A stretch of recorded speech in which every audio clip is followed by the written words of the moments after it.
helps companies build communities with their people and has worked with Fortune 500 brands, venture-backed technology startups, and rising entrepreneurs. He's an advocate for the truth human connection. He's currently the host of the Community Builder Show and Addicted to Growth, where he helps people and their teams learn what they need to drive meaningful impact to their world. Please give a big CMX Summit welcome to Travis King. Thank you so much, Valentina. That was such an amazing intro, and it's so funny. I'm super excited to be here, and can't wait to share, some of what I have prepared with everyone today. So, Take it away. I'm going to start by sharing my screen. And so here we go.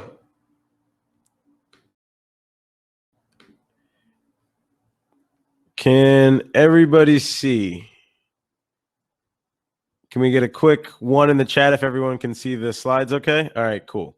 So real quick, today I'm going to talk about the evolution of human connection and how to meaningfully connect with yourself. One of the things that I learned over the last couple of months specifically is that there's a lot of newness happening to everybody around us. And so I wanted to break down today into 3 sections, you versus you, the idea of safe heat, and then also this idea of growing and how we can continue to embed some of these routines that we pick up from this conversation into our day-to-day lives. So first, focus. It's a huge thing that I think a lot of people right now are forgetting to keep in mind. When you start to spend more and more time by yourself, a lot of things start to happen. You start to think about bad memories. You start to feel lost. You don't really know what's happening because so much chaos is happening around you. Like as I'm going right now, there's so many devices pinging me to get my attention. And so one of the biggest things that we need to learn how to do is refocus our attention on what really matters. And so to start doing that, one suggestion that I've learned is to be emotionally curious. So real quick, I just want to see from everyone out there, how's everyone feeling right now? Like, are we feeling anxious? Are we feeling relaxed? Are we feeling excited? Just drop in the chat really quickly how you all are feeling so we can just get a gauge. So Isaiah said he's feeling exhausted. Micah is feeling meh. Aaron's great. David's excited. Ash is anxious. Farah, zoom. Excited. Tired, excited. So we've got a lot of feelings and emotions that we're all experiencing. And I love this. Awake, here, excited, as an always undercurrent of anxiety. A little cold. I feel you, David. So there's all these emotions that everyone's feeling right now. And so one thing that I would, hope that everyone starts to do right now is start to be more emotionally curious. Start to unpack some of those emotions that you're feeling right now. Start to unpack some of the other emotions that other people are experiencing and start to think about what are the underlying reasons for these emotions coming up and surfacing right now, right? So I'm looking right now, anxious, exhausted. There's so many people right now that are feeling anxious and exhausted, right? And so going on to the next piece of this is entering safe heat. And so one of the things that I learned from an amazing author, facilitator, and community leader, Priya Parker, was that this idea of safe heat and how to bring this into different spaces to enable, the space for breakthroughs to happen, for growth to happen, for transformation to happen. And so I want to take you through a quick 4-step framework. And I actually would love if someone would want to come up here and do this with me and go through this exercise about some of the things that they're avoiding. But if you would like to come up and do this with me, drop a 1 in the chat and I'll select the 5th person that drops a 1 to come up and do this exercise. And then I'll take you through it and then we can try to do this together. So who wants to volunteer? Drop a 1 in the chat, and then I'll take you through the framework, and then I'll invite someone up to do it with us. So it's a 4-step process. So what have I been avoiding? What are the things that have been sitting with you for the last 8 or 9 months in your life that you just kind of put on the back burner? What are some of those things that you wanted to do for a long time, but you always try to say to yourself that there's going to be a better time to get this done? So start thinking about what have you been avoiding, right? The second thing to think about is the gift in facing what you've been avoiding. So, for example, if you have been avoiding taking a look at your taxes, if you're a small business owner, and it's been 9 months and you're like, oh man, like I should probably do this.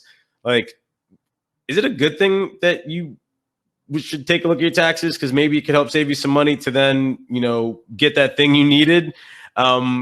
Just thinking about the gifts and potential positives of facing that risk.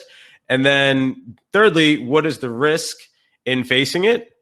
So is there a risk of doing something that has been on your to-do list for a long time? Is it a difficult conversation? Kind of going back to the how to connect to yourself topic of today, what are some of the emotions that you've been avoiding, right? So I mentioned earlier to be emotionally curious, but are there some things that emotionally you're not ready to handle yet? Are there some things that are risky that if you unpack them, they might bring up some cobwebs or some scary feelings, right? And then finally, if the gift is greater than the risk, then it's probably a good idea to face it. So asking yourself this fourth question, is the gift greater than the risk? Is the final way to finish this up. And so now I'm going to pause here and I'm going to go find, hopefully we have 1, 2, 3, 4, 5. So Sydney, you are the 5th person, and I'm not sure how to do this, but I'm going to try to see if we can invite you up to do this exercise with us. So let's see. Give me 1 second. How do we? Oh, there we go. Hi. Hey, Sydney. Wild. This is great. Thanks. Thanks so much for joining us today. Yeah. Thanks, Valentina, for getting Sydney up here. So real quick, would you mind sharing with us? We'll dive right into it.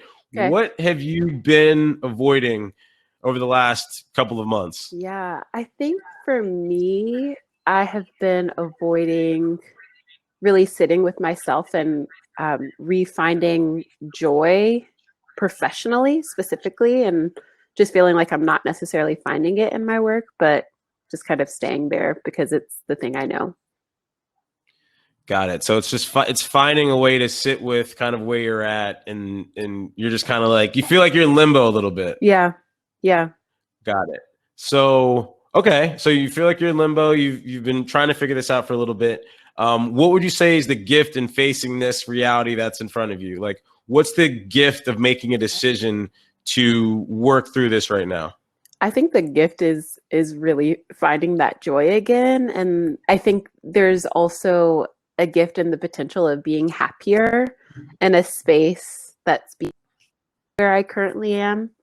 Those are the two that first come to mind. And I also think that just like I've had both positive and negative experiences at the same time in my workplace. So I think like I like have this like expectation of negativity coming my way almost at times in my workplace. And so I think being free of that particular like sense of being also, it could be a gift if I were to face it and to move forward and beyond. Got it. So it sounds like there's this freedom. It's almost like you're moving with this invisible shield around you of, I have to do things in a certain way in order to remain happy and stay positive and not go into this negative downward spiral. Yeah. Got it. And so the next question would be, is the gift greater than the risk of facing what you're afraid of? Probably. So wait, let's try to get you from probably to yes, 100%. This is worth it. Yeah. Right. So we're at probably right now. So why probably? Like, So I think another factor, which maybe doesn't, I don't know if it fits in here or not, but I do know that I want to go to grad school in the next year. And I have all of these theories about why, like, if I were to say, leave my position and go to another place, having, say, less than a year's time at another place could be a limitation to me. And so, I think that that also feels, we didn't really talk about risk specifically, but I think that also feels like Oh, it's sorry, some we skipped over the risk. I'm so sorry. Yeah, Let's yeah. play back up. I was Sorry, like, y'all. Don't do this when okay. you do this. Sorry. Back up to the risk. Yeah. Sorry. Let's back up to the risk, and then we'll finish with the gift being greater than the risk. Yeah. So I think a part of the risk is just paying feeling attention. like, yeah. So I think a part of the risk is that piece of like, okay, like I know there's another step I want to get to, and I don't want to enter a space because I don't think anyone, and maybe I'm wrong, right? But I think a lot of people believe like being in a workplace for a very short period of time isn't necessarily what an employer desires. I could be wrong, right? But I've heard that from a lot of people. I think that I also feel like there's a risk in like losing recommendations to grad school. I think there's a risk of, injuring relationship. But that also makes me think like there's another component of it where like the gift, I'm coming back, so going back to 2, but there also is a gift in my own growth, which I think that I didn't mention. Like a lot of why I also don't have joy in my work right now is because I feel like I'm not growing. And so there is a gift in the opportunity to move beyond it. Got it. So that makes a lot of sense. So there's this sense of, losing recommendations, tearing up relationships, and then also you want to ultimately be in a place where you're engaged, you're challenged, you're learning, and most importantly, you're growing. Got it. And so now wrapping up, like unpacking all of this, right? We only spent about 3 or 4 minutes on it, but as we unpack this, like now, what would you say the answer to your question, is the gift greater than the risk, would be? Is it still a probably after you unpacked all that? I think it's a yes. I think you just added 3 additional gifts. You were like engagement, something else, and another thing. I think if I were to write a full list, yes, the gifts would be greater. And I really appreciate your 4th question. I think it's good framing. So thank you. Of course. And thanks so much for hopping on the drop of a dime. And 2, being vulnerable with us and just like putting everything out there. Super appreciate that. Because I know it can't be easy. And I guess like the next thought, kind of like going on to some of the things that we can think about, it's like, what do you need to know now, right, after you unpacked all of these gifts and risks, right? Like as you're making this decision, let's wrap it up one more time, and then hopefully you can take this back into your world and build yourself a plan to get over this risk facing decision you're gonna have to make. So now that right, so I have a lot of things written down, right? So I've got joy, happiness, positivity, freedom from negativity. I've got grad school. I've got, risk. I've got losing recommendations. I've got relationships dwindling. I got growth, right? So as I, again, unpack all of these different things, what would you say are the most important pieces for you as you move forward to start to consider and prioritize? Growth. Okay. Yeah, so now so you're hungry for growth, because that was the last thing you mentioned. And now it's like, wait, if you lay the foundation to give yourself opportunities to grow and learn every single day, whether that's in your current role or at a new company, then some of that stuff from the negative feelings, from not being, motivated or not being excited, they might go away because you now are in a position where you're growing and learning, even though you're not super excited to be doing the exact thing you're doing, but you're still getting that fulfillment from somewhere else. Does that make sense? Yeah. Cool. Well, Sydney, thanks so much for coming up. This is a pleasure. I wish we could. I'll give you a round of applause. I don't have the capabilities to do that, but super appreciate you for coming up and sharing that with us. And hopefully you found this helpful. Yeah, I did. Thank you. Good. No problem. See ya. Okay, so let's see here. Finally, we'll wrap up and then we'll dive into Q&A for the last 9 minutes or so. So what are the things that you need to know in order to better connect with yourself and to better figure out what you need to do in order to move yourself forward? And then finally, like, what do you need to do? What are the action steps and day-to-day things you can put in place that allow you to connect with yourself? So being emotionally curious. One thing I've done a lot of since kind of the start of quarantine has been getting on myself about meditation. I've used a couple of different ways to do that. It's either, using an app, just using YouTube videos, or even just journaling. It's like 3 simple options that if you're looking for a way to connect with yourself or giving yourself 5 minutes, or starting with a very small ask of, what is it going to look like to start being emotionally curious with myself? And how do I enable myself to put up, roadblocks and barriers so that way it doesn't get too difficult and I can actually sustain, the exploration and growth? And so finally, grow is the last piece of this. And similar to what Sydney shared is when you get in a position where you're feeling like you're not engaged, you are not necessarily growing or learning something new. And I feel like it's a scary place to be because I've been there before a lot of times. And what I typically do when I get in these places is I, grab a notebook, I go listen to some music, and I try to build a new world.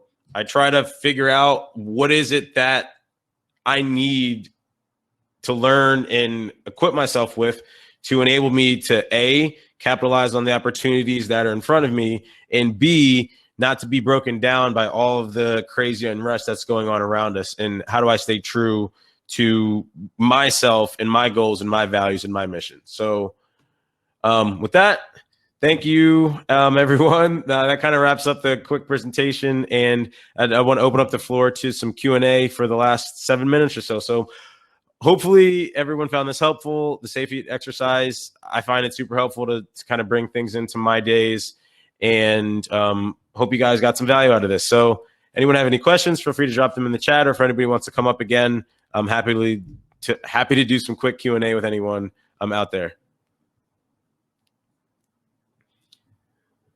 Don't all jump at once. Any recommendations for handling scenarios where the risk may not be so bad, but it feels more daunting than the gift? So great question, Cassandra. For me, at least how I deal with scenarios where the risk may not be so bad, I just kind of just jokingly shove it in there. A lot of times I think a lot of things that people are not used to right now, and I think, brutal honesty and truth are huge values that a lot of people are missing these days, is just be like very simple. Like nobody has the energy to dance around difficult conversations nowadays. Like if someone's doing something that you don't agree with, or if there's a situation that could be better handled, just like jokingly bring it up, like, hey, like, I don't know if this is the best idea to, be doing this, and just slightly bring it up, because I think just telling the truth about how you feel is one thing a lot more people should be comfortable doing, especially now. And I'm afraid that if you hide your feelings and you're not engaged with, how you're feeling, you could ultimately show up and cause some not so fun scenarios to develop. So hopefully that answers your question, Sandra. Philip, how do you balance personal and professional risk in your decision-making process? Great question. So personal and professional risk right now is definitely starting to blend together. As you can see, you got the office with the books and the bike, and it's all one space. Like, this is where I work out, this is where I read, this is where I also take conference calls. So a lot of these personal professional balances are starting to just really tell everyone that we just have to start treating people better as people. And so balancing personal and professional risk, getting back to that, Phil. Okay. Personal and professional risk. it's definitely difficult, but I think if you can start to package up, like, what are the things that are going to make me happy and engaged at home? So family life, like dog, family, spouse, and then work stuff. Like, just try to keep them in separate buckets. And when work's done, close work. It's definitely difficult, Phil, and I hope that answers your question a little bit. Micah, any tips? Awesome. So any tips or tools you like for identifying your superpower zones of genius? Yes. So highly recommend any sort of assessments out there. I personally took the DISC. So I was a very high I. Also did the Enneagram. There's a lot of different behavior assessments out there. I'd say start with one and then start to pick out some of the things that you didn't know about yourself, and spend time looking at your results. Like, see where your weaknesses are. Like, one thing for me that I learned was, like, I'm a selective listener. So if there's not something at the other end of this that I think I'm going to benefit from, I had a tendency to just tune it out. Right. So realizing that from my assessment, I can now start to be more active in my listening. And that's something that I've been working on over the last 2 to 3 years as I've continued to interview and listen to more conversations. So we got 3 minutes. Let's see how many more we can get through. Katie, you asked which part of the process tends to be the most challenging for you, and what's the best method you found for overcoming those hurdles? So the most challenging process for me is just finding time to practice. So building in that space to practice, getting better on my, strengths and weaknesses, I think has been the biggest piece. So one thing that I'd recommend everybody doing right now while you're on this call is putting in a 15 or 20-minute block anywhere on your calendar next week for some white space. Put some time on your calendar right now to spend with yourself. So that way you don't have an excuse as to, I didn't have enough time to deal with this thing. Like, you have to create the date to show up with yourself to work through some of these things. So hopefully that answers your question, Katie. Jamie, any other tips for holding yourself accountable and not putting things off? Throw it on the calendar right now. If you want to hold yourself accountable, there's 75 other people here that you will be creating that calendar invite with yourself to. And if you want, invite someone here on the calls, like message someone and say, hey, do you want to be my accountability buddy? And make it a very simple calendar invite. Very, very simple way to keep yourself accountable. And then you can even set it reoccurring if you want. Do you ever fast? 100% Rob, or otherwise invest in deepening a physical practice to support accelerated? Yes, I definitely fast. I've done it for a while. Technology fasting is something else I also recently have tried to have my friends start to do more. So not opening your phone right when you wake up. And sometimes it's very challenging, but start to think about, ways that you disconnect and unplug from reality and different ways to keep yourself accountable. So sorry, we have 1 more minute. Let's see if we can get to one more question. Any advice for communicating to others that you're struggling without putting yourself at risk for negative pushback? Yeah, I'd say one thing, Robin, is you could maybe pose a topic or a conversation. So say, hey, here's a topic that I've been reading recently about or wanting to learn more about. Like, does anyone else have any thoughts or opinions on this? And then if you frame it as you want to learn more about this topic, you then can, position, some of the things you're struggling with as stories in the third person, Robin, that people around you are experiencing. So like, hey, I had a friend, Susie, who is going through X, Y, and Z. And so like, what should Susie do in the situation? And just working through exercises, Robin, that might be able to be a helpful solution for you. Let's see. Sorry, I know I kind of rambled. What Enneagram? I'm a 2, Aaron. Kevin, what steps have you taken to make yourself a more active listener? So great question, Kevin. One thing I've done is try to mute myself more. So if I'm in, conversations, whether it be podcasts, conference calls, actually pushing the mute button and allowing myself to not be able to talk has helped me personally a lot. I like that. Renee, values and action, character strengths, and Clifton Strengths Finders, another couple of great options. Hopefully I got to everyone's questions. I know it was very, very quick. And again, thank you everybody for, taking time to spend with us today. I hope some of the information you guys had shared with you was valuable, and sorry again for going so fast. We only had a short time, but if anyone has any questions, feel free to connect with me on LinkedIn, Instagram, Twitter, etc. So thanks again, everybody. Appreciate it. Once again, give a big round of applause to Travis King. Such a great things shared in that presentation. I was just had so many light bulb moments. So yeah, we've got a lot of things to think about over the next week. So thank you again.